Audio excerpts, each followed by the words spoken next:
ഒരു രാജ്യം ഒരു തെരഞ്ഞെടുപ്പ് ബിൽ ജെപിസിയുടെ പരിഗണനയ്ക്ക് വിടും. ബിൽ അവതരണത്തിനുള്ള വോട്ടെടുപ്പിൽ സർക്കാരിന് ഭൂരിപക്ഷ അംഗങ്ങളുടെ പിന്തുണ ലഭിച്ചു. 269 എംപിമാർ ബില്ലിനെ അനുകൂലിച്ചപ്പോൾ 198 അംഗങ്ങൾ എതിർത്തു. അതേസമയം ബിൽ നിയമസഭകളുടെ അധികാരം കവരുന്നതല്ലെന്ന് നിയമമന്ത്രി അർജുൻ റാം മേഘ്വാൾ ബിൽ അവതരിപ്പിക്കുന്നതിനിടെ പറഞ്ഞു. ബിജെപിയുടെ എക്കാലത്തെയും പ്രഖ്യാപിത നിലപാടുകളിൽ ഒന്നായിരുന്നു ഒരു രാജ്യം ഒരു തെരഞ്ഞെടുപ്പ് എന്നുള്ളത്.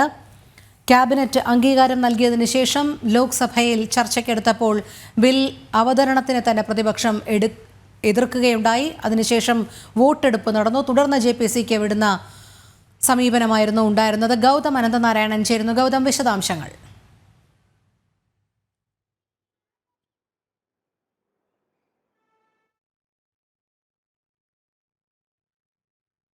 ഗൗതമിലേക്ക് എത്താം.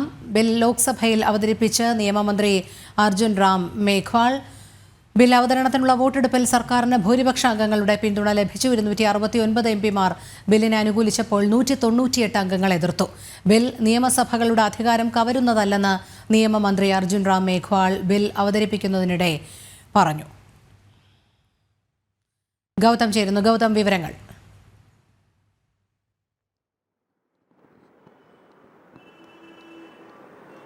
രോഹിണി, ഉച്ചയ്ക്ക് 12 മണിക്കാണ് ഈ നിർണായകമായ ബില്ലിന്ന് ലോക്സഭയിൽ കേന്ദ്ര സർക്കാർ അവതരിപ്പിച്ചത്.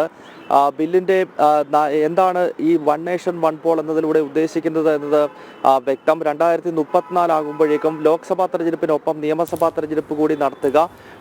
അതിനുശേഷം പിന്നീട് 2039 ആകുന്ന ഘട്ടത്തിൽ ലോക്സഭാ നിയമസഭാ തെരഞ്ഞെടുപ്പുകളുടെ കൂട്ടത്തിൽ തദ്ദേശ സ്വയംഭരണ സ്ഥാപനങ്ങളിലേക്കുള്ള വോട്ടെടുപ്പ്, അതാണ് വൺ നേഷൻ വൺ പോൾ എന്ന ബില്ല് വിഭാവനം ചെയ്തത്. അതിന് നിരവധി ഭരണഘടനാ ഭേദഗതികൾ വേണം. അത് നിർദ്ദേശിക്കുന്ന 2 ബില്ലുകളാണ് ഇന്നിപ്പോൾ നിയമമന്ത്രി അർജുൻ റാം മേഘ്വാൾ അവതരിപ്പിച്ചത്. ബില്ല് അവതരണവുമായി ബന്ധപ്പെട്ട വോട്ടെടുപ്പ് ലോക്സഭയിൽ നടന്നു. ഇതിൽ 269 അംഗങ്ങൾ ഈ ബില്ലിനെ അനുകൂലിച്ച് വോട്ട് ചെയ്തപ്പോൾ കേവലം 198 അംഗങ്ങൾ മാത്രമാണ് ബില്ലിനെ എതിർത്തത്. അതിനാൽ ബില്ല് അവതരണത്തിനുള്ള അനുമതി ലഭിക്കുകയുണ്ടായി. നിലവിൽ ബില്ല് ജെപിസിയുടെ പരിഗണനയ്ക്ക് വിടുമെന്നാണ് കേന്ദ്ര സർക്കാർ ഇപ്പോൾ സഭയിൽ അറിയിച്ചിരിക്കുന്നത്. പ്രധാനമന്ത്രി നരേന്ദ്രമോദി തന്നെ ജെപിസി നിർദ്ദേശം മുന്നോട്ട് വയ്ക്കുന്നതായി കേന്ദ്ര ആഭ്യന്തരമന്ത്രി അമിത്ഷാ വ്യക്തമാക്കുകയുണ്ടായി. മാത്രമല്ല, ഈ ബില്ല് തെരഞ്ഞെടുപ്പ് പ്രക്രിയയെ ലഘൂകരിക്കാനാണെന്നും കാലഘട്ടത്തിനനുസരിച്ച് ചില മാറ്റങ്ങൾ, പുതിയ നിയമങ്ങൾ അത് അനിവാര്യമാണെന്നും കേന്ദ്ര സർക്കാർ വാദിച്ചു. അതേസമയം പ്രതിപക്ഷം വലിയ വിമർശനമാണ് ഈ ബില്ലുമായി ബന്ധപ്പെട്ട് ഉയർത്തുന്നത്. കോൺഗ്രസ്, തൃണമൂൽ കോൺഗ്രസ്,